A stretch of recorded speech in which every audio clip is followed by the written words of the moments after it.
Good evening. It's Terry Vanover with Choosing to Rise. And this month we've been talking about ways to survive the holidays following and after divorce. So I'm going to wonder here how you're taking care of yourself, because the first week we talked about self-care.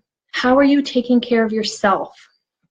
For me, it's been going to the chiropractor and making sure that my neck is being adjusted and that I've got some other hip issues that I'm taking care of. It's making sure that I wake up a little bit earlier and making sure that I rest a little earlier so I can wake up and do that meditation, because for me, without it, I don't function well. So how are you taking care of yourself this season? Secondly, we talked last week about simplifying our lives. How are you being realistic about what you can do, whether it's budget-wise, whether it's time-wise, whatever it is in your life? How are you being realistic? How are you being flexible? Can you make those compromises? Maybe you don't want to, but if you're being flexible and you're happy and your kids are happy, then that's really what matters. Plan ahead. If you really can't get to the store to buy that cake for the big party, don't commit to it. It's okay to say no. No is a complete sentence. That's a big word for us. No, I can't do it. I don't want to do it. It's okay to say no. So tonight, it's our last week before Christmas. So I did switch the 4 stars around tonight. We've been talking, it was supposed to be about support, and we are going to talk about support, ways to get support, what you do with that support, how you ask for support. We are going to do that. So we are going to talk tonight, though, because Christmas is kind of just a few days away. We're going to talk about what the real importance of Christmas is. We're going to be talking about focusing on what's important to you. Now, it's important. What is important for me might be different than what's important for you. So when we think about nixing the stuff, I know my last S, I had to kind of tweak a little bit. Our last S is about nixing the stuff. For me, the holidays is about family. It's about being with your family. It's about spending time together and doing things with my family. I travel every Christmas and we spend time with my family back southeast. What does Christmas mean to you? Is it about faith? Is it a time for you to celebrate what it is that you believe in and being with those members of your church or your community? Is it about charity? That's another thing I think the holidays is big for me. Charity, giving back to others, thinking of others before myself. Friends? So what does Christmas mean to you? What do the holidays mean to you? So how do we nix the stuff and we teach our children that Christmas is not about stuff? And I'm hearing this not just from people going through divorce. I hear it from a lot of different people. Me personally, I'm building a business, so money's tight this year. So we have done a lot of budget cuts. So we had the kids think creatively about what they want to do. So let's talk about that. So let's talk about the first way that we can feel good about not focusing on material things. The first way is to practice gratitude. Have you seen that video going around the internet about how everything is an American household and everything is gift wrapped, including from the time the man wakes up? Because you know what? Waking up is a gift. You've been given this day, to opening the water faucet. I thought that was really powerful because that's so true. Things that we take for granted, billions of people on the planet don't have. They don't have running water in the homes. Like 1 billion people don't have clean water or access to clean sewage and those types of things. So we take those things for granted, but when we are practicing our gratitude, we're grateful for those things. So electricity, a warm home over your head, those are all things we can be grateful for. What else can you be grateful for? So in your workbook tonight, if you haven't emailed me and asked me for the workbook, please email me. I'll send you a workbook and you can be working right along with us. So in your workbook tonight, I want you to think about 3 ways you can practice gratitude.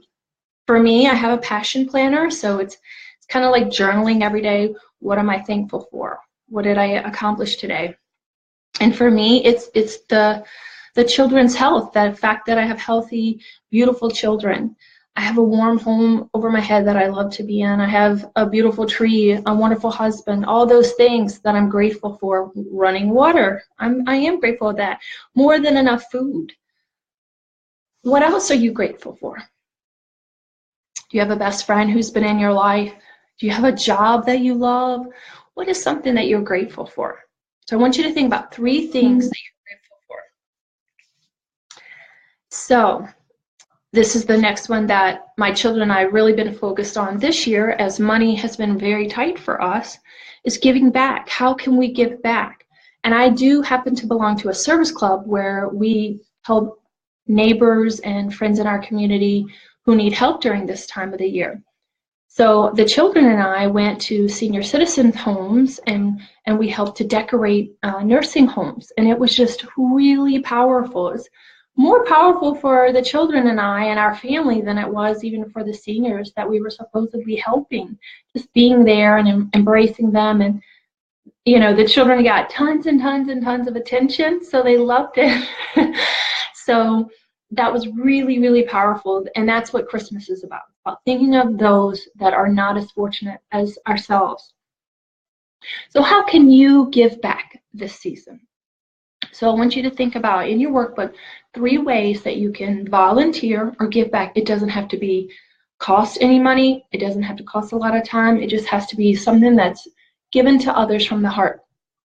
Maybe it's as simple as calling someone who's going through a rough time and just listening and supporting them. Maybe it's making a meal for a new mom or a mom who's sick, or maybe it can be just shoveling your neighbor's sidewalk when it snows, or an elderly person if you know they need help, or they just want company, you know, they just don't want to be lonely. So just giving of your time, it doesn't have to cost a thing. So I want you to think about 3 ways that you can give back to your neighbors, your community, to others. So lastly, this is actually my favorite, but you know, a lot of people resist this, is creating new traditions. So if you're going through a divorce, you've been through a divorce and it's rough, and if it's your first year, it might be really difficult. I'm going to acknowledge that. It's going to be a difficult, you might not get the time that you had normally spent with your children, whether it's Christmas Eve or that Christmas morning, and you might be feeling really low about that and really hurt by that. So I invite you to think about, what does Christmas mean to you? And can you create a new tradition around that? So if Christmas means family, like it does for me, what tradition can you start with your kids or with your mom and sister? That would be really amazing. Maybe, I know a new thing is like getting in your pajamas and just being comfy and having popcorn and watching movies, or having a pajama party, playing board games, something fun, because it's all about making memories. I guarantee you that when your kids get older, they aren't going to remember the toy that they got this Christmas. They're going to remember the memories that you made with them. So keep that in mind. Keep that in mind when you're thinking, oh, I can't afford that expensive toy. I can't buy that new tablet or iPhone or whatever it is. Don't worry about that, because it's not about the gadgets and the gizmos. It's about those memories. Your kids want memories with you. So what new tradition can you create? And I think a new tradition for us is going to incorporate that last one, which is giving back. I think we want to start doing something with seniors where we play bingo or paint their nails or do something fun like that. So that's a good thing to do. Think about new traditions you can create. Sometimes it might be something as simple. I had a client that told me that she's going to go and meet a group for a movie on Christmas Eve. Like, oh, that's a really fun thing to do. So way to, I really acknowledge her for putting herself out there, and also for doing something fun on Christmas Eve. So think of some new traditions. Think of 3 new traditions that you can start that would help to make your Christmas fabulous, help lift your spirits, help you feel better. So just remember that it's not about stuff, right?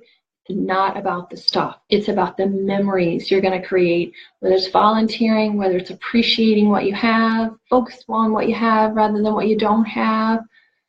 Create those new traditions. And I would even ask you to ask your kids, hey kids, what would you like to do if you could do anything with me that didn't involve money? What would you do? And you'll be surprised at what there were some adult children that they were really excited. It was a woman I know, she was really disappointed about not getting to have the Christmas that she had in her head, right? The Christmas of all the adult children were very excited to be able to be with their mom, and they wanted to do a pajama party and cook steak and have wine. And I was like, oh, that's really fun. So it can be anything, because it's for our kids, it's about making those memories and having fun. So think about that. So I want to hear from you. I want to hear if you are taking care of yourself, and how are you taking care of yourself this holiday season. And secondly, how are you simplifying things for yourself? What are you cutting out that's going to make things easier for you? How are you planning ahead? And lastly, I'd love to hear what new traditions that you've started this year or you're thinking about starting. You know, put us in the Facebook group, write it in the Facebook group, and we'll respond.